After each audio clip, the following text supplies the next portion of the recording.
Estamos recebendo aqui no estúdio da Rádio Independente Dr. Douglas Coutro, cirurgião oncológico. Nós vamos falar agora, nesse mês importante, o mês do Outubro Rosa, sobre prevenção, sobre o diagnóstico precoce tão importante do câncer ginecológico. Tudo bem, Douglas? Como vai? Bom dia, que bom te receber aqui. Bom dia, Moisés. Prazer é meu pelo convite aí. Muito importante a gente conversar sobre um assunto tão pertinente, né? E que realmente muda a vida das pessoas. Vamos lá, vamos começar pelo início. Quais são os tipos de câncer? Então, agora o Outubro Rosa, né, ele faz um chamado principalmente para prevenção no câncer feminino, das mulheres, né? E no intuito, assim, de uma lembrança e também uma situação de educação. Quando as pessoas têm a informação, elas vão se cuidar melhor e isso repercute lá no tratamento e repercute também na questão de fazer um tratamento menos invasivo ou menos agressivo e de principalmente salvar vidas. E também na situação de prevenir os tumores, né? Que seria o ideal, esse é o objetivo dentro assim do ambiente de saúde, né? Em que fase nós estamos quando a gente fala de prevenção? Nós estamos ainda engatinhando, nós demos passos importantes, nós deixamos para procurar a ajuda muito tarde. Como é que a gente está trabalhando a prevenção do câncer? Então, mesmo que seja a mulher, hein, que procura muito mais do que o homem. Isso, então a mulher ela já tem um perfil de se cuidar melhor, né? Isso é importante, mas mesmo ainda não atingimos o nível que gostaríamos. Existe uma organização para que a mulher tenha todo esse acesso ao cuidado, né? Mas mesmo assim nós ainda fazemos diagnóstico dos tumores numa fase muito tardia, falando assim no Brasil, né? Então o ideal é que a gente melhore ainda mais o acesso à saúde e que as pessoas tenham a informação e que elas procurem então a consulta médica ou realizar seus exames no período correto para que a gente consiga melhorar ainda mais os índices, né, de detecção dos tumores e também a questão educativa para a prevenção dos mesmos. A maioria dos tumores podem ser evitáveis. Ou então, quando a gente não consegue evitar, que pelo menos a gente consiga um diagnóstico na fase mais inicial. Que fase é essa? Com quantos anos a mulher deve procurar o médico? Com quanto tempo de vida ela já deve buscar alguma ajuda nesse sentido? Isso, então muda bastante a questão da idade e do perfil das doenças, né? Quando a gente fala em mulher, a gente fala em câncer de mama, principalmente. Esse é o mais comum? Isso, esse é o que mais afeta as mulheres, é o mais comum e também é o que mais causa mortes.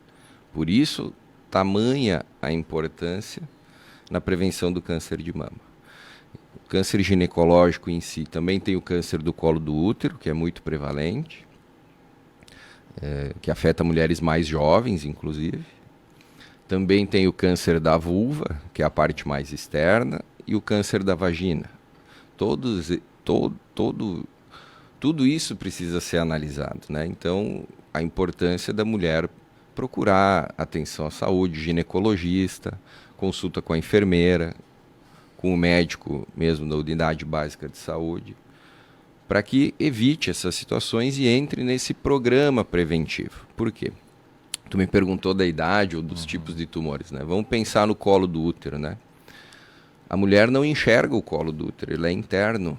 Então ela não tem como perceber alguma alteração. Ela pode ter alguma queixa ginecológica, pode ter um sangramento, né? Coisas que vão levar dor. E esse sangramento se dá quando, por exemplo? Então, ele pode ser um sangramento espontâneo, pode também ser um sangramento após relação sexual. Isso são sintomas que podem levar a mulher à consulta médica. Dor durante a relação, algo nesse sentido? Após a relação, isso. São os sintomas mais comuns de acusar algum problema, nem sempre isso é um câncer. Mas nós queremos atingir muito antes disso. A gente quer atingir... Qual é que é o objetivo? Descobrir o problema sem a pessoa ter algum sintoma. Então, depois que a pessoa tem o sintoma, aí você quer fazer um diagnóstico precoce de uma possível doença. Mas o ideal é você atingir essa pessoa antes dela ter um problema. Isso se chama prevenção primária. Temos outros níveis de prevenção. Prevenção secundária, onde a pessoa já tem uma doença instalada. Por exemplo, a mamografia, ela é um exemplo de prevenção secundária. Você está fazendo um exame para tentar detectar uma doença, né? A pessoa, a mulher, né, na sua relação sexual, usar preservativo é uma prevenção primária. Ela vai tentar evitar ter um problema de saúde, uma doença, um contato com aquele vírus que é o HPV, que pode atingir o colo do útero e depois, com os anos, poder desenvolver um tipo de um tumor de colo de útero. Né? Então, nós temos vários níveis de prevenção. Tem a prevenção terciária também, onde aí você está querendo reabilitar a pessoa. Então, o objetivo é a prevenção primária e secundária, onde você tenta evitar a doença acontecer ou mesmo fazer um diagnóstico muito precoce numa fase inicial, onde você consiga resolver com uma pequena cirurgia ou com um tratamento menos invasivo. E daí cirurgia menos invasiva, tu fala é por vídeo, é laparoscópica, como é que é? Vamos falar assim no câncer de mama, né? Então, dependendo do tamanho do tumor, da localização, você vai ter que fazer uma cirurgia onde você pode, por exemplo, preservar a mama e tirar só um nódulo com corte pequeno, ou você tem que, ainda assim, estender essa cirurgia para abordar a axila, onde tem os linfonodos, as ínguas, né? Para ter uma ideia se essa doença pode ter saído da mama, o primeiro lugar que ela poderia ter saído para se espalhar, vamos dizer assim, seria a axila. Então, às vezes, uma cirurgia numa doença intermediária, você tem que não só operar a mama, e sim a axila também, até a situação mais radical de ter que tirar toda a mama, todos os linfonodos da axila, fazendo com que tenha assim um impacto também emocional, estético e até funcional na mulher, né, onde ela pode ter um inchaço do braço, né, uma limitação de movimentos e ali, nesse caso, também com o risco maior da doença atingir outros órgãos. Então, a gente já está falando nas consequências, né? Talvez isso seja tão importante para a gente sempre lembrar, então, de como um exame que pode ser feito uma vez por ano pode salvar vidas, né? E mudar a vida das pessoas e dos familiares ao seu redor. E quando uma mulher tem um diagnóstico de um câncer de mama, por exemplo, a mulher não é a única afetada. Muitas vezes a mulher também é o esteio da família, né? Então, isso tem uma repercussão muito grande. Você vê como é importante a pessoa ir e fazer o seu exame no tempo correto, né? A mamografia, por exemplo, a gente vê isso muito acontecer. Nós que tratamos lá a doença, né? Eu sou cirurgião ali no Hospital Bruno Born, então a gente vê muito isso, né? A mulher, em vez de ter feito o seu exame em 1 ano, fez em 1 ano e meio ou 2. E aí ela, infelizmente, deu a oportunidade de surgir uma doença, um câncer da mama, numa forma que ela não consegue perceber. Doutor, esse não que seja um mito, mas essa é uma preocupação. Faz tanta diferença adiantar o exame em meio ano? Na verdade, tem casos assim mais específicos, né? Mas se a gente for colocar em termos gerais, é muito importante que se respeite o intervalo de 1 ano. Por quê? Cumpriu o prazo. Cumpriu o prazo. Vamos dizer que ela recém fez uma mamografia agora, e ela vai ter o azar do mês que vem de começar uma doença. Então ela tem os outros 11 meses de segurança, onde essa doença está se instalando, começando pequena. E ali, mesmo que ela tenha tido um exame normal agora, daqui 11 meses, vamos falar de uma forma matemática, né? Ela vai ter a oportunidade de descobrir.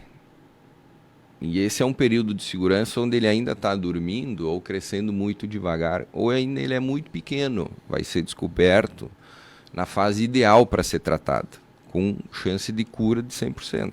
Bom, se ela esperar, em vez desse ano e meio, nós vamos ter uma consequência maior. Por quê?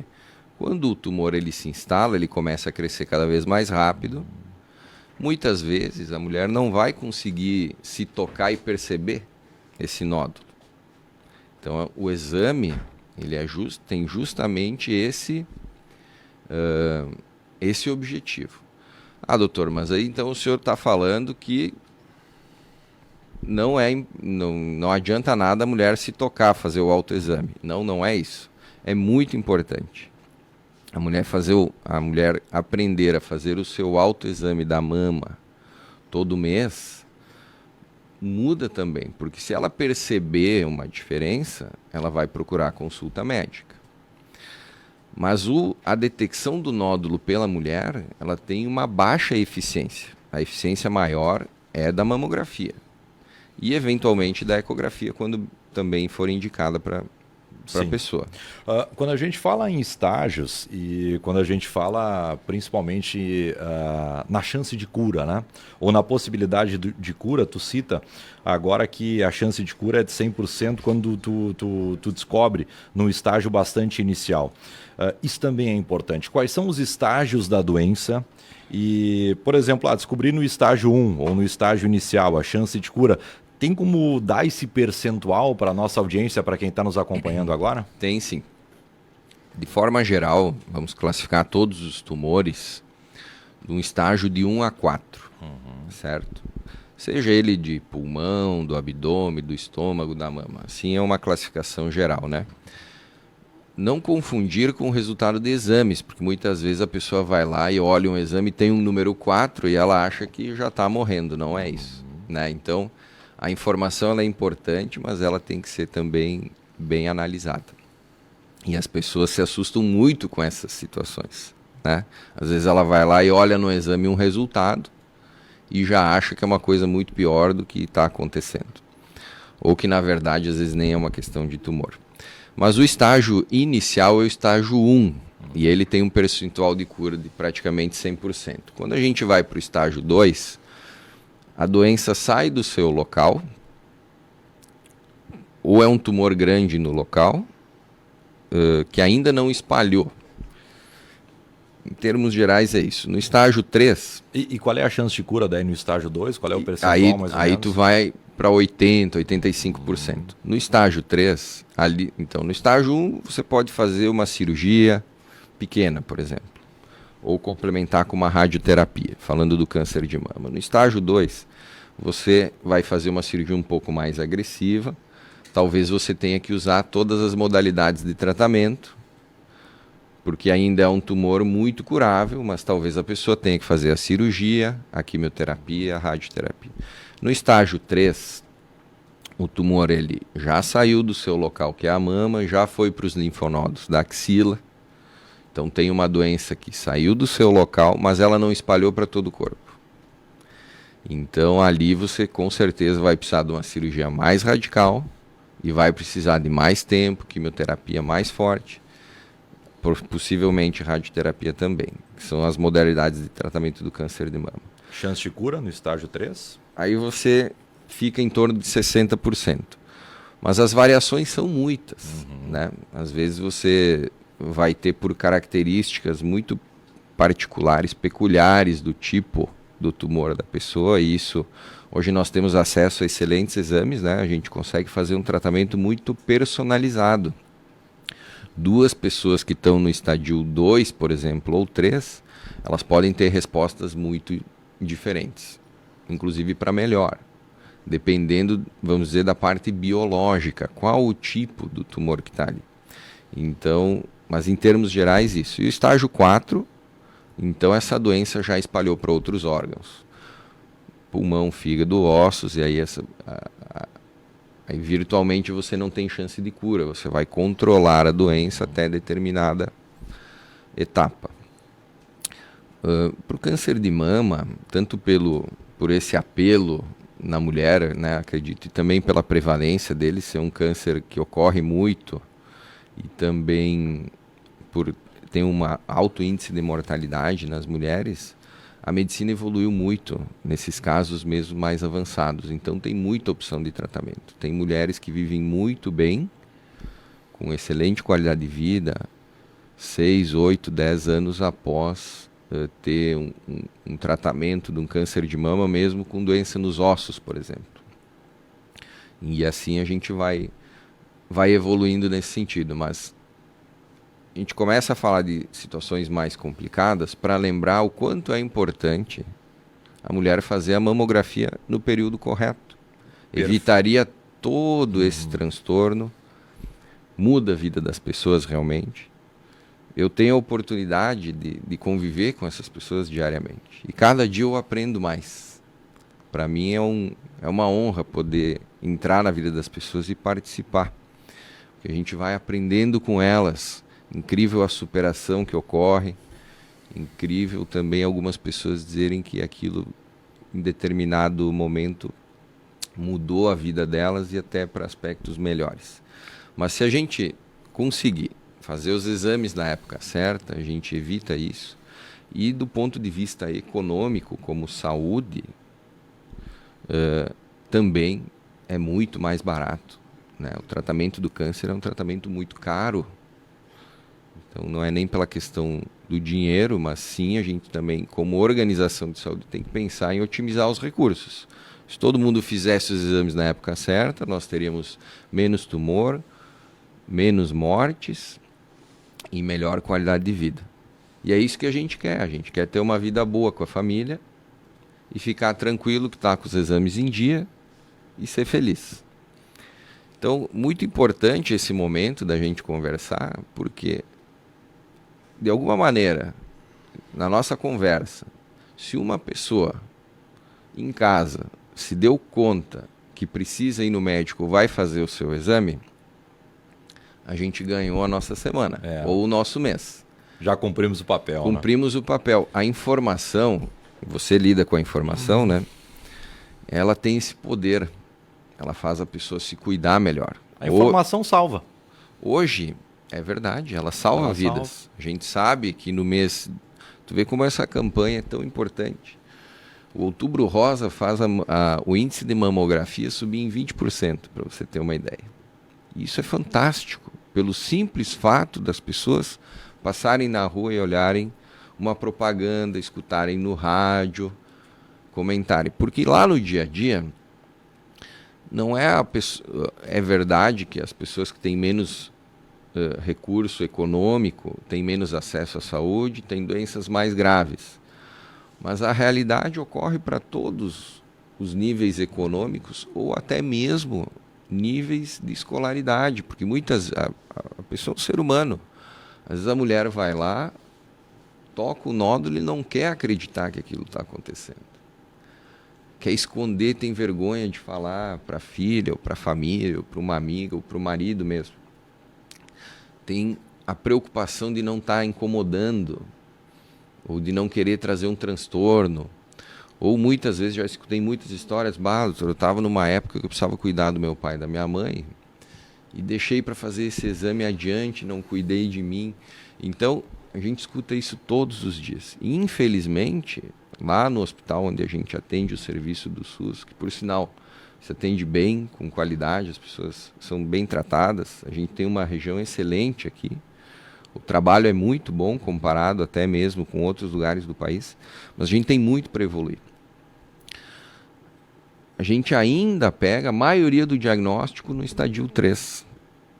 Então, a gente está submetendo essas pessoas a tratamentos agressivos. Nós, como médicos, estamos fazendo coisas que não gostaríamos. Estamos tratando as pessoas em doença mais avançada. Estamos gastando mais recurso.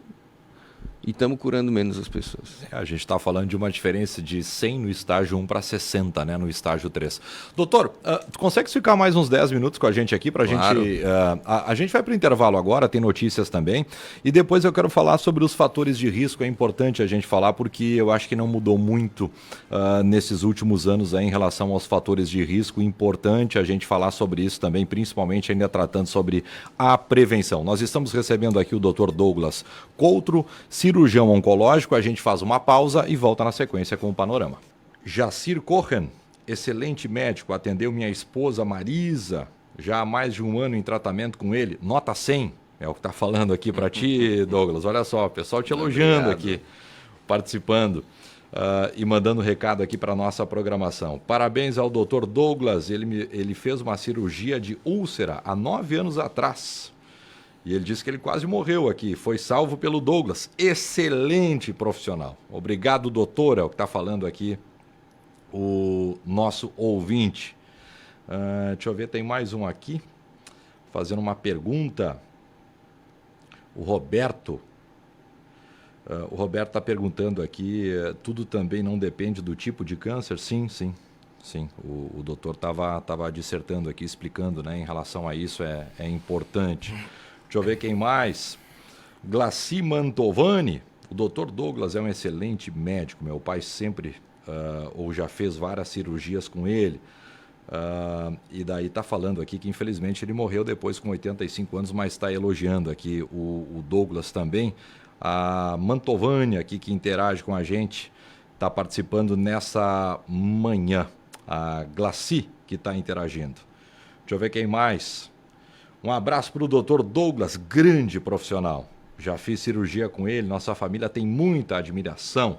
Arlete Fael, o esposo Roberto, lá de Baixo Canudos, abração Moisés. Está agradecendo aqui a entrevista. O pessoal tá te parabenizando aqui e o pessoal tá vibrando aqui com a tua participação, Douglas. Obrigado, Moisés. Sabe que eu conheço todas essas pessoas, né? A gente tem um vínculo muito forte. Obrigado, pessoal. São amigos, né? Não são só... A gente não está ali simplesmente para fazer uma cirurgia, né? A gente está ali para acolher as pessoas num momento muito difícil e eu acho que o grande objetivo da medicina é esse, a gente poder ajudar. O médico tem que ser um grande cuidador e é como eu te falei, eu sempre aprendo, né? Eu tenho essa oportunidade e também de compartilhar os momentos felizes e às vezes os difíceis, né? Mesmo tem muita gente que a gente consegue ajudar, mas acaba falecendo. De qualquer maneira, é uma época da vida, um momento da vida super importante. E se a gente puder amenizar, então, também já é muito importante. Um abraço para todos, obrigado pelos elogios. A Sandra também está falando o seguinte, parabéns ao Dr. Douglas, ele faz a diferença na vida das pessoas. Ótimo profissional, a Sandra Malman, que está interagindo com a gente. Eu fiz cirurgia com o Dr. Marlise, a Marlise Quinot, ela está falando que é um excelente profissional. O Luiz, ele está falando o seguinte, Dr. Douglas tratou minha esposa, um verdadeiro anjo, é o que ele está falando aqui. O pessoal está perguntando aqui também em relação ao nível do rio. Daqui a pouco eu vou atender a nossa audiência aqui em relação ao nível do rio, tá? Nós temos um alerta. A chuva que estava programada, que era um quantitativo X, não se confirmou. Essa é a boa notícia. Mas daqui a pouquinho a gente fala o nível do rio Taquari em Lajeado, em Estrela, no Porto de Estrela, ele está muito próximo do seu nível normal, tá? Ele está quase 1 metro acima, a tendência é que suba um pouquinho durante o dia de hoje, mas não deve passar muito disso, não. Doutor, a gente estava falando aqui sobre o Outubro Rosa, sobre o câncer ginecológico, e eu quero aqui, para dar um fechamento no nosso bate-papo, que foi muito legal até agora, eu quero falar dos fatores de risco. Eu não sei se mudou, eu não sei se continuam os mesmos, e daí a gente está falando que é importante a gente prestar muito atenção nos casos familiares, na baixa prática ou no sedentarismo, né? Na baixa prática de atividade física, no problema com o tabagismo que a gente tem. Eu acho que o álcool também, o consumo excessivo de álcool continua sendo prejudicial. Sem dúvida. A alimentação também, eu acho que faz uma diferença grande, né, Douglas? Continua mais ou menos por aí? Sim, Na verdade, os fatores de risco eles não mudaram muito, né? O que mudou, que a gente viu, né, nos últimos, vamos dizer, 30 ou 40 anos. 30, 40 anos atrás, as pessoas não tinham acesso à saúde ou não tinham acesso a exames. Mas o ritmo de vida era mais lento. Hoje nós temos acesso a muita coisa, mas o ritmo de vida virou, né? As pessoas se cuidam menos por ter menos tempo. Então isso é muito importante. A receita da vovó, ela é a mais efetiva. Então a pessoa ter as horas de sono adequadas, se alimentar devagar e comer bem, uma dieta balanceada. Tu sabe que para o câncer de mama é comprovado que 2 horas e meia por semana de um exercício físico moderado, caminhadas, 2 horas e meia por semana, isso diminui o risco da mulher ter câncer de mama. Nós estamos falando que, pelo simples fato da pessoa caminhar esse tempo toda semana, ela vai diminuir a chance de... vamos dizer, teria o câncer de mama e não vai ter. Então tu vê como é importante. A alimentação é fundamental. O tipo de alimentação. Você ter um tempo... Idealmente, que a gente tivesse um tempo de almoçar com calma, com a família. Doutor, é claro que isso hoje em dia não dá certo. Bem, vamos tentar se esforçar ao máximo para ter esses momentos, ou então, dentro da rotina, tentar otimizar da melhor maneira. Atividade física, alimentação, não fumar de jeito nenhum, né? O cigarro, ele é fundamental para todos os tipos de câncer. É uma falsa impressão, a gente pensa, não, eu fumo só 2 cigarros por dia. É uma falsa impressão. É falsa impressão. Claro, isso não é pouco. Não pode fumar. Não é pouco, porque se você fuma 5 cigarros por dia por 30 anos... Dá bastante. Né? Dá bastante. E geralmente a pessoa não fuma só isso, né? E assim, você fumar te leva a outros hábitos ruins. Então, potencializa o problema. Mas vamos lá. Não fumar de qualquer maneira. Cigarro eletrônico. Não é seguro de jeito nenhum. Não usar drogas. Enfim, tem pessoas que usam álcool socialmente. Sim, socialmente, não todo dia, em quantidades menores. Eu tomo só uma taça, e daí aquela taça grande. Depende do tamanho da taça. Então, não adianta. O vinho, por exemplo, ele tem o resveratrol que protege contra doenças coronarianas, né? Na dose certa. Mas não há, também o álcool, por si só, em qualquer dose, ele aumenta o risco de AVC ao longo da vida. Então, o meio termo é sempre o mais correto. Na verdade, as pessoas têm que buscar a tal da felicidade, que cada um vai encontrar dentro dos seus objetivos. Mas a pessoa ser feliz, dormir bem, comer direito, fazer algum tipo de atividade física, ter hábitos saudáveis e fazer os seus exames médicos, né? Fazer as suas consultas, mesmo com o enfermeiro do posto de saúde, dentro de uma organização que já existe, ela está cumprindo o seu papel, ela vai diminuir muito o risco de ter algum problema, ou se tiver o problema, vai descobrir na hora certa. E se cada um for fazer uma autocrítica e pensar um pouquinho, até eu mesmo aqui, todos nós temos para melhorar. Então, eu acho que isso é um recado muito importante. Mas vamos lá, câncer ginecológico. Então, a mulher, depois que tem a primeira relação sexual, 1 ano após, já tem que fazer pré-câncer e consulta com o ginecologista ou com a enfermeira do posto de saúde, se for o caso. A mulher que tem 2 coletas de pré-câncer normais, ela não precisa mais fazer todo ano, pelo Ministério da Saúde, é o que preconiza. Tá? Se a mulher tem acesso à saúde, com um plano de saúde, enfim, ela pode escolher a consulta médica, bem, provavelmente ela vai fazer anual as suas revisões, tá? Isso para o câncer de colo do útero, fazer o pré-câncer, fazer um exame ginecológico, usar preservativo e ter bons hábitos de saúde. Para o câncer por quê? Porque o câncer de colo de útero, ele começa com a infecção do vírus HPV que se instala durante a relação sexual. Então, se ela usar preservativo, ela também já vai minimizar quase em 100% esse risco, né? Ou se tiver um comportamento sexual de parceiro fixo, enfim. Então, esse cuidado, esse ensinamento, né, essa cultura nas pessoas vai fazer com que diminua o risco de câncer. O câncer de colo de útero, ele se instala na mulher mais jovem. Hoje a gente opera mulheres com 20, 25, 27 anos que nunca tiveram filhos e tem que tirar uma parte do colo do útero porque já está doente. Mas essa é a idade que a gente tem que agir para evitar que a mulher tenha o câncer do colo do útero, geralmente ali com 35 ou 40 anos. O câncer do útero da parte interna, do endométrio, ele se instala em mulheres mais idosas, em torno dos 60, 70 anos, tem a ver com obesidade, sedentarismo. O câncer de mama, ele ocorre geralmente na faixa dos 55 anos, na quinta década. Então, se ele ocorre aos 55 anos, a mulher tem que 10 anos antes começar a fazer seus exames. Então, a partir dos 40, idealmente, ela faz mamografia mesmo, sem sentir nada, mesmo sem se palpar nada. E a ecografia é melhor que a mamografia? Não é que ela seja melhor.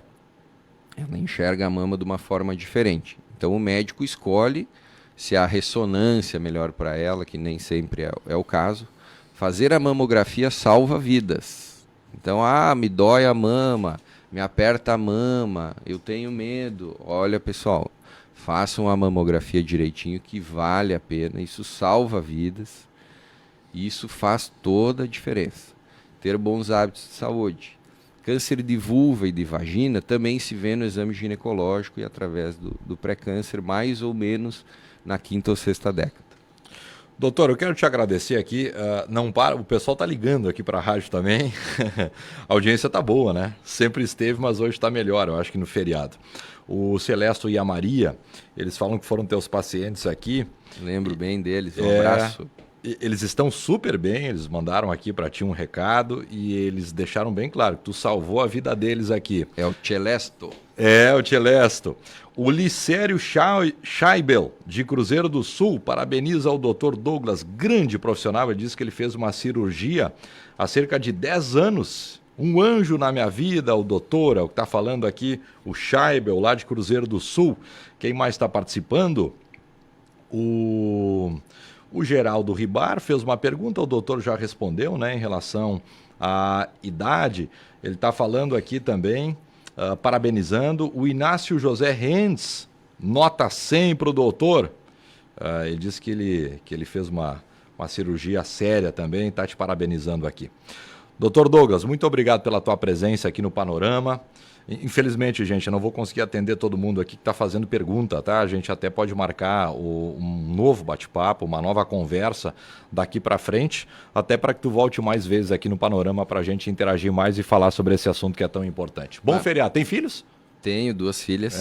Duas crianças hoje. Vai dar para aproveitar ou tu vai ficar trabalhando? Já aproveitei um pouquinho, já estou voltando com elas lá. Tenho compromisso já familiar. Que bom. Mas agradeço e queria falar novamente a importância da educação, da conversa, da informação. O poder que tem a rádio, o poder que tem a mídia, porque ela chega nas pessoas, assim como o poder da educação na escola.